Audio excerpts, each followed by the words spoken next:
তিনটি সময় সূরা কাউসার পাঠ করুন, আল্লাহ পাক রব্বুল আলামিন আপনার ভাগ্যকে পরিবর্তন করে দিবেন ইনশাআল্লাহ।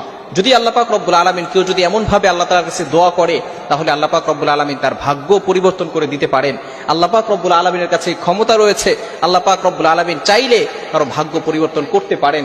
এজন্য আমরা আল্লাহ তাআলার প্রতি পূর্ণ ইয়াকিন রেখে তারপরে এই কাজটা করতে পারবো। যদি আমরা এই আমলটা করতে পারি, তাহলে আমরা অনেক বিষয় আল্লাহ তাআলার কাছে দোয়া করি, কিন্তু দেখা যাচ্ছে সেই দোয়াগুলো কবুল হয় না। এই ক্ষেত্রে যদি আমরা এই আমলটা করেও দোয়া করতে পারি, তাহলে আল্লাহ পাক রব্বুল আলামিন সেগুলো অ্যাকসেপ্ট করবেন, কবুল করে নেবেন। চমৎকার একটি আমল, তিনটি সময়ে আপনি আমলটা করবেন। এটি হচ্ছে 3 দিন, অর্থাৎ বৃহস্পতিবার, শুক্রবার আর শনিবার, এই 3 দিন আমলটি করতে হবে সূরা কাউসারের আমল। আমলটি কিভাবে করবেন? আপনি 3 দিন, বৃহস্পতিবারে এবং শুক্রবারে এবং শনিবারে, এই 3 দিনে বৃহস্পতিবার ফজরের নামাজের পরে 11 বার দুরূদ শরীফ পড়বেন, এরপরে সূরা কাউসার 129 বার পড়বেন বিসমিল্লাহ সহকারে, এরপরে আবার শেষে 11 বার দুরূদ শরীফ পড়বেন। এটা ফজরের নামাজের পরে একবার আমল করবেন, এরপরে আসরের নামাজের পরে আবার এই আমলটা করবেন, অর্থাৎ 11 বার দুরূদ শরীফ পড়বেন, এরপরে আপনি 129 বার সূরা কাউসার পাঠ করবেন, এরপরে আপনি 11 বার দুরূদ শরীফ পড়বেন।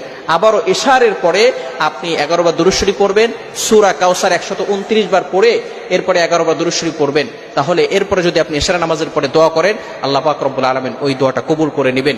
আপনার অনেক দোয়া আছে, যে দোয়াগুলো আপনি চাচ্ছেন কিন্তু হচ্ছে না, এই বিষয়গুলো যদি আপনি এই আমলটা করে করতে পারেন, ইনশাআল্লাহ আল্লাহ পাক রব্বুল আলামিন আপনার জন্য ব্যবস্থা করে দিবেন। এভাবে আপনি বৃহস্পতিবারের দিনে ফজরের পরে, এরপরে আসরের পরে, এরপরে ইশারের পরে দোয়া করবে, এই আমলগুলো করে ইশারা নামাজের পরে দোয়া করবেন। আবার শুক্রবারে সেম ভাবে ফজরের নামাজের পরে আপনি 11 বার দুরূদ শরীফ পড়বেন, সূরা কাউসার 129 বার পড়বেন, আবারও 11 বার দুরূদ শরীফ পড়ে এরপরে আপনি আল্লাহর কাছে দোয়া করবেন। এভাবে শুক্রবারের দিনও ফজরের পরে, আসরের পরে, ইশারা নামাজের পরে, আবার শনিবারের দিনও ফজরের পরে, আসরের পরে, ইশার পরে, এগুলো পরে যদি 3 দিন আপনি টানা এভাবে আমল করতে পারেন, ইনশাআল্লাহ আপনি নিজে ফলাফল দেখতে পারবেন।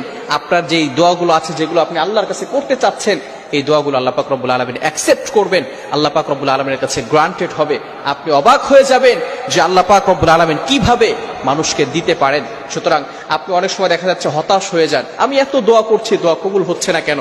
ভালো করে মনে রাখবেন, দোয়া কবুল না হওয়ার যে কারণগুলো রয়েছে, তার ভিতরে 1 নাম্বার হচ্ছে হারাম ভক্ষণ করা। হারাম ভক্ষণ করা যাবে না। ইউর ইনকাম শুড বি হালাল, ইউর ফুড শুড বি হালাল, ইউর ড্রিঙ্ক শুড বি হালাল। আপনার অলওয়েজ হালাল হতে হবে, হারাম ভক্ষণ কখনো করা যাবে না। আপনি যদি হারাম ভক্ষণ করেন, এরপরে আপনি যেভাবে যাই করেন না কেন, আপনি যদি কাবা শরীফের ভিতরে গিয়েও যদি আল্লাহর কাছে কাঁদতে কাঁদতে চোখের পানি শেষ করে ফেলে চোখ দিয়ে রক্ত বের করেন, তারপরেও কিন্তু আল্লাহ তাআলা আপনার দোয়াগুলো অ্যাকসেপ্ট করবেন না। এজন্য সবসময় চিন্তা করা, হারাম কাজ না করা। হারাম কাজ করলে আপনার